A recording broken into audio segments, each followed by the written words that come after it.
So I manifested my car and a new dog in the same week. And the way I did it, you wouldn't even, I can't even, oh my God. So listen, I moved to Atlanta in August, right? And when I got here, things went left real quick. Like all of the plans I had made for myself, where I was going to live, what I was going to do, all went out the window, okay? And I had to just follow guidance. Like I had to be obedient. And I remember thinking to myself, like, like, oh my God, I had to have like tremendous faith because I didn't know where I was going to live, what I was going to do, where I was going to get money from, nothing. And so, of course, I had been asking for donations since I moved into the hotel in last October, because before that we were living in my car for a year. And if you don't know the story about how I lived in my car for a year and why that happened, maybe I'll tell that in another video.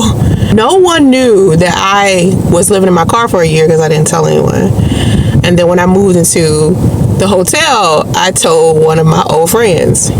And one of my old friends just started trying to help me financially by paying for my hotel, paying for me to have breakfast in the morning, because I kept posting on Facebook how I wanted a husband to buy me breakfast every morning.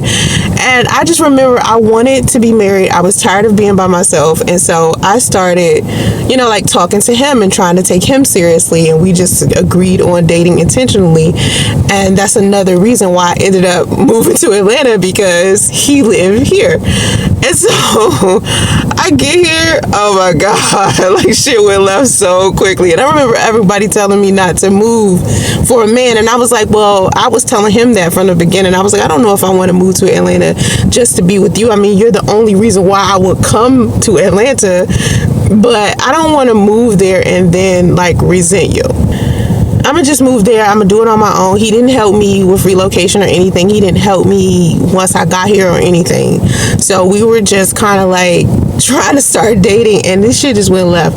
And so anyway, I started trying like excessively hard to get a car, to get a job, to get an apartment, to get anything that I needed. I stressed to get it. I was like determined. I was like extra hustle. I was asking for donations. I was working like crazy. I was trying to sell anything. I was going from dealership to dealership to dealership. I was applying for a shit ton of jobs and nothing was happening. Like I couldn't find me an apartment. No matter what apartment I applied for, they was not giving me that shit. I was like, what is going on? And I knew I had like a decent credit.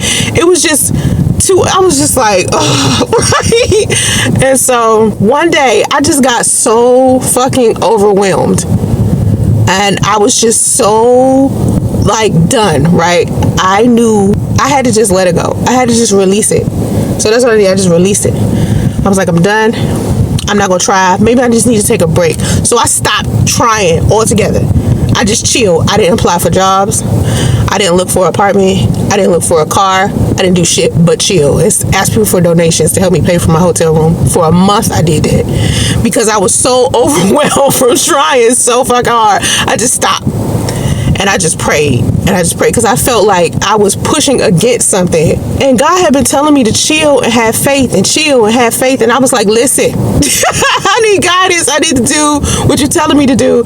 And nothing I was doing was what God was telling me to do, because all God was telling me to do was sit down and chill. Right? And I was like, I refuse to chill. I'm humiliated. People are making fun of me because I'm asking for donations. I'm tired of that. So I just chilled. I just was like, all right, this is what I'm going to do. I'm just going to sit back and I'm just going to think about who I want to be, what I want to do, what kind of woman I want to be. And I started thinking about my self-concept. So I started writing this book about self-concept. And I started doing the things that I love. Like I love graphic design work. I love AI. I love like UI, UX design stuff. I like software engineering. So instead of me like trying to find a job and trying to go so hard as I was like, let me just do something that brings me excitement. Right? Let me do something that brings me joy. So I started like writing more. And I ended up writing this book called You Think You All That.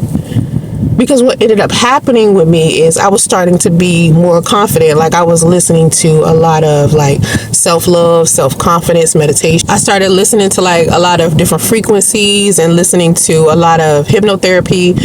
And that's what I've been doing. But I had taken a break from doing like meditation because I just moved from California to Georgia. My life just switched up and everything was just about me focusing on my son and making sure my son was doing better. And I wasn't taking care of myself. So I was like, let me start just doing a whole bunch of self-care and just caring about myself. Me and the guy that I came here for ended up breaking things off because he was just, I don't know, just probably not interested because he was like sleeping with women and not telling me and shit. And I just feel like any man that does that clearly is not interested in me. Like he clearly wants to sleep around with other women, and I wasn't trying to like, I was trying to wait until we were deciding that we wanted to get married and things like that to have sex. Like we had sex before he broke my celibacy, but I didn't want to like make sex be why we was together. And then when I found out the truth about him and him sleeping around, I kind of was like, well, I can't imagine myself making you my husband since you the type of dude that lie to me.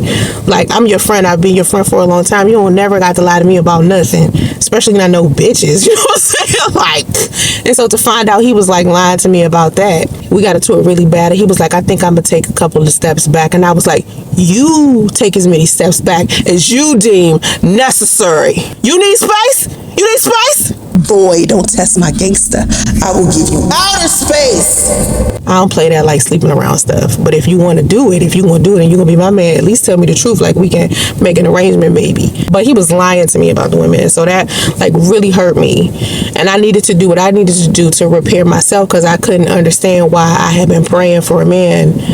And this particular man, and things weren't working out. And that's the same thing that happened with me and my son's father. I used to pray for him all the time and things didn't work out. And I was just so hurt. It almost destroyed my relationship with God. So I was like, this time I'm not going to let some dude almost destroy my relationship with God just because I thought maybe God was telling me that this was my guy and this is the guy that I should break my celibacy with.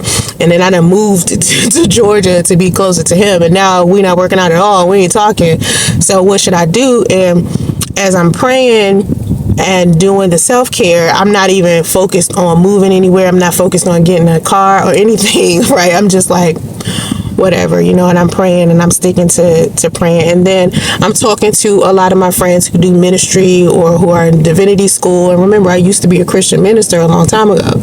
So when I decided to stop doing Christianity, it wasn't because I no longer believe in God or anything. You know, I'm big on God. It was just a lot of spiritual warfare. It was a lot going on. I'm praying and God's telling me, oh, this separation I got between you and him, this is a refinement process. He's eventually going to circle back. And I'm like, nah. I mean, we've circled back as friends, but we just crossed the line of friendship into like romance. This, I don't know. And I'm like, I'm hoping we could possibly still be friends, but I don't know about us being together. Like, I don't know, right? And God's like, are you listening? Like, obedience. Like, all I need you to do is listen. Like, and I was thinking, like, everything that God tells me to do, I always like fight against and be like, nah, I don't think, because I be second guessing it. Like, is this really what I'm supposed to be doing? And so when God talks to me about this particular guy and the stuff that he's saying, it to me is just like, because it's not happening like directly in front of me. This is God telling me, like, chill. In all my life, I mean, my entire life, anytime I've listened to God, I've never been steered wrong. Never. Like, God has never failed me. Not once, okay? And God will actually do something that I'll think is a bad thing until I realize what I did wrong to like make things be the way that they were. You know what I mean? Like when I was praying about, you know, why me and my son's father didn't work out, and I thought it was like God. Really, at the end of the day, I had every sign in the book to tell me to stay away from him. Like, and so this time I was just trying to listen to God this time. And now that I'm listening to God this time and all of the red flags, God is like, okay, oh, you get it. So I'm gonna go ahead and give you this dude. I'm I'm like, no, you're not, dude. Like, really, we really not getting along. So if you're really big on Christianity, you might know the concept of a kingdom spouse. And a lot of times when you have a kingdom spouse, God will put y'all in a stage of separation. And that's a whole nother video. So anyway, I'm chilling, I'm praying, I'm doing everything. I'm chilling. Next thing you know, I go to like pay for, because I'm still at the hotel, right? I go to pay for my hotel room for the day. Like, sometimes I pay for a day, sometimes 3 days, sometimes a week, sometimes, you know, whatever. I go there to pay for, I don't know, a day or two, and the hotel manager is there, and it's a dog up there. Now, it's dogs up there all the time. This is a dog-friendly place. He brings his dog all the time. And most people that got dogs in here don't put their dogs on a leash. Like, I'm not a leash person. I don't like a leash. But a lot of people, like, have animals here, and it's a lot of kids here. This is a very family-oriented hotel. Like, this is, and I don't mean just the guests. I mean, like, the staff is very family oriented too. It's very chill. It reminds me of a commune for some reason. It reminds me of just, it seems like one big family living in a hotel. That's what it seemed like to me. That's the vibe. So anyway, the staff will help take care of the kids and the dogs. The staff will walk my dog. Like, they'll go in my room, go get the dog, and go walk the dog, put the dog back in the room. You know what I'm saying? Like, they really, like, real chill. If you need food, you can tell them, hey, I need some food, and they go get you some food, something to drink. It's just really, it's like everybody's helping everybody. Another guest had left their dog, right? And this was the second time that a guest left the dog. Now, from what I understand, people always leave their dogs in hotel rooms if they can't, like, take care of the dog. They'll just leave their dogs. And so this is what happened. And this happened to that same dog twice. Okay. So he's telling me the story, and he's like, well, I gotta call animal control. And then I was thinking, he looked just like my old dog, Buttons. And if you don't know, I had to leave Buttons in California because I couldn't afford to bring him on an airplane. That's how tight my money was. I didn't have the additional $300 to take him to go get his shots and haircut and then pay for a flight. I didn't have enough money to do that. So I had to leave him in California. And so this dog was the same breed, same size. He was just brown, right? He was like lighter brown. I said, I'll take him because I don't want them to euthanize him because they euthanize Buttons. So I was like, nah, I'm going to go ahead and just like take him. And we sat there and we just figured out what to name him. And they was like, well, call him Rocco. So I was like, okay, Morocco. All right. So we called him Rocco.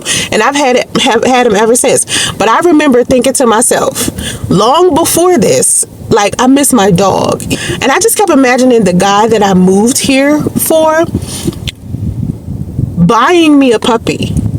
Like, because in order for me to feel better about he and I breaking up, I had to think positive thoughts about him. Instead of not forgiving him and being vengeful like I was with my son's father and hating my son's father, right?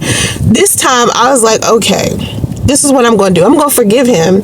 And all of the negative thoughts that I had in my mind about him, I'm going to revise them. I'm going to revise our bad stories and give them the ending that I want. Okay, so if we had an argument about something, I just revised it and gave it a more positive ending and a more positive meaning because I didn't want to think of him negatively in my mind. And the only way I could think of him positively in my mind is if I took the memories that I had of him that were bad and turned them into a positive. And then when I think about anything in the future, or if I want to create something more positive, I'll think about all the things that I wanted him to do. So I was like, I wish he would have just, when we got into this argument, I wish he would have just bought me a puppy. Or I wish he would have just bought me a bracelet. Or I wish he would have just bought me some flowers or something like that. Or I wish blah, blah, blah. But the one thing that I kept thinking about is it would have been so cool if we got into this argument and I'm mad and he just decides to tell me he's sorry and to show me that he's sorry he bought me a puppy because he knows that I left my dog in California. That would be real sweet, right? And so I just kept thinking about that over and over again, just replaying in my mind him buying me a dog and him coming to my house to see me and him petting the dog when he got there, stuff like that. And being the dog manifested, right? The dog just, here's a dog, right? And that's how my life usually works. Like, all of the amazing things that has ever happened in my life have to do with me imagining it first. Every single thing, any level of success, any amount of money I had, anything that I wanted to do for my life, it came from up here first. I had to pretend it. I had to imagine it first. Even with the birth of my son, like I kept saying I wanted a son. I had been saying I wanted a son for decades, right? And then one day, just out of nowhere, I decided I was going to pretend that I was pregnant, right? And I filmed it. I filmed me pretending I was pregnant, walking around my house. I put a pillow under my shirt and I'm walking around the house, and then I pretended I gave birth to a child and I had a stuffed animal in my arms. I was pretending it was my newborn son. And that next year I had a son. And that's how, and I didn't even do that. I didn't even do that on purpose. Right? I was just being stupid, right? But it ended up happening. I had my son when I was 38. After years and years and years of fertility issues, he's 7 now. So everything that's happened in my life, it happens like that. So anyway, I'm not even thinking about having a car, right? I'm just asking for donations. I'm so flat out telling God, I'm like, listen, some guy give, you got to do something, because I'm telling you, I can't keep living like this. Like, I can't just be chilling. Like, you got to tell me what to do next. So I'm writing the book or whatever, right? I finished writing the book. So the other day, right? Now, mind you, I just got the dog like a week ago, right? So I only had the dog for a week. This just happened. This is fresh. This is fresh manifestation I'm talking to you about, okay? Now, I done manifested groceries for myself and the room being paid for every day since I've been in Atlanta. I manifested my ticket to Atlanta. That's a whole nother conversation. All I kept thinking about, right, was like, me having a car and what I would do, where I would go if I had a car, right? This is what I was thinking about. I was thinking about, I want to go to Stone Mountain and climb Stone Mountain, because I haven't climbed Stone Mountain in 8 years, because I've been in Atlanta in 8 years. I want to climb Stone Mountain, but I got to drive to Stone Mountain. You know what I mean? I was thinking about, you know, all of the places that I want to take my son. Like, I want to take my son to the aquarium. I mean, I might need a car for that. You know what I mean? Like, all of the things that I need to do, I want to drive back and forth to work. And I just kept imagining myself driving to the places I wanted to go. Meeting up with my friends. I wanted to go to dance class. I want Pilates class. I got things that I want to do, so I got to drive there, right? So I would imagine myself going to Pilates class, going to dance class, going to my friend's house, doing, you know, things that I used to do when I had a car when I lived in Atlanta, right?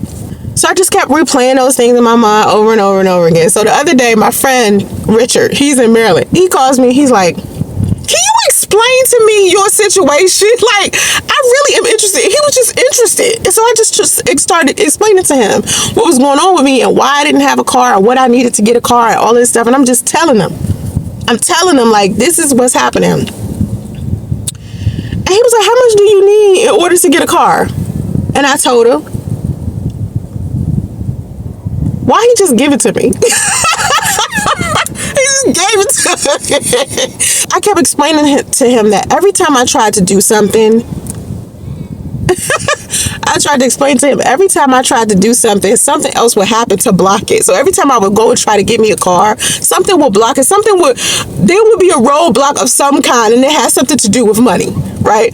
Like, for example, I would have enough money to get a car, and then I would go try to find a car I want, and the car wouldn't be available, or any car for that matter, right? So I would have to end up spending the money that I was supposed to spend on a car on my hotel room. So this became like a vicious cycle for like a few weeks, and I kept having enough money to get a car, but I would have to use the money to pay for my hotel room because I couldn't find a car, right? It was just like too much, right? It was just always something.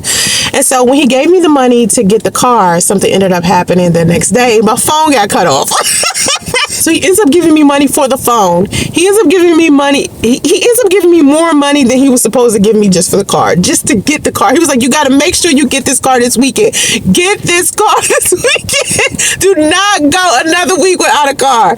He was so adamant. He was like so adamant. He was like, I prayed about this. Take this money. Go get the car. And I got the car. All this happened in the same week. All that happened in the same week. It's been a few days since all of this happened. I'm going to talk about what it feels like to switch into another timeline. That is a whole nother conversation. Because switching into a new timeline feels different. Like, it doesn't feel like how I was feeling before. And I had to make the conscious decision that I was no longer going to be the woman that I used to be. I had to decide. And the second I decide, I'm done with this, I'm not going to be the woman that I was. Whatever energy that I had before, let's do whatever I can to get out of that energy. Once I did that, that's when everything started flowing naturally, and that's how I started manifesting the things that I need. I also manifested a wardrobe. Because I said I need winter wardrobe because I didn't have any clothes. I left all of my clothes in California and I haven't been shopping in 3 months.